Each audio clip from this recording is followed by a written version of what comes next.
रणांगणात तलवार नव्हे तर नाव ऐकूनच शत्रू थरथर कापायचे. ते म्हणजे बाजीराव पहिला.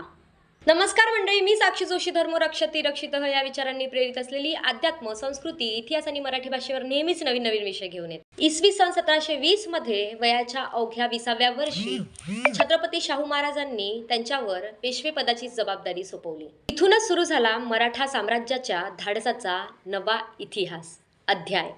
त्या काळात मुघल प्रबळ होते, पण बाजीरावांकडे 3 अस्त्र होती. ती म्हणजे वेग, अचानक हल्ला आणि अचूक निर्णय.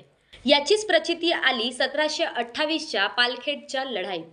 त्यांनी निजामाला तलवारीने नाही तर आपल्या बुद्धीने गुडघ्यावर टेकवलं.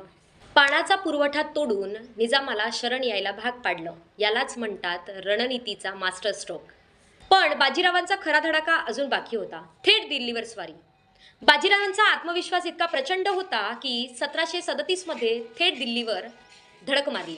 बादशहा मोहम्मद शहा तयारी करेपर्यंत बाजीराव दिल्लीच्या वेशीपर्यंत पोहोचले होते. आणि ही मोहीम म्हणजे संपूर्ण भारताला मराठ्यांच्या ताकदीची खरी ओळख होती.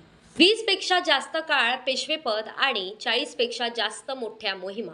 आणि विशेष म्हणजे आयुष्यातला एकही युद्ध न हारलेला हा जगातला दुर्मिळ योद्धा. आणि म्हणूनच म्हणतात तलवार उचलण्यापूर्वी शत्रूला हरवणं हे फक्त बाजीरावांनाच जमत होतं. शेवट 28 एप्रिल 1740 रोजी रावेरखेडी येथे या महान योद्ध्याने अखेरचा श्वास घेतला. वादळ काय असतं हे जगाला बाजीरावांनी शिकवलं.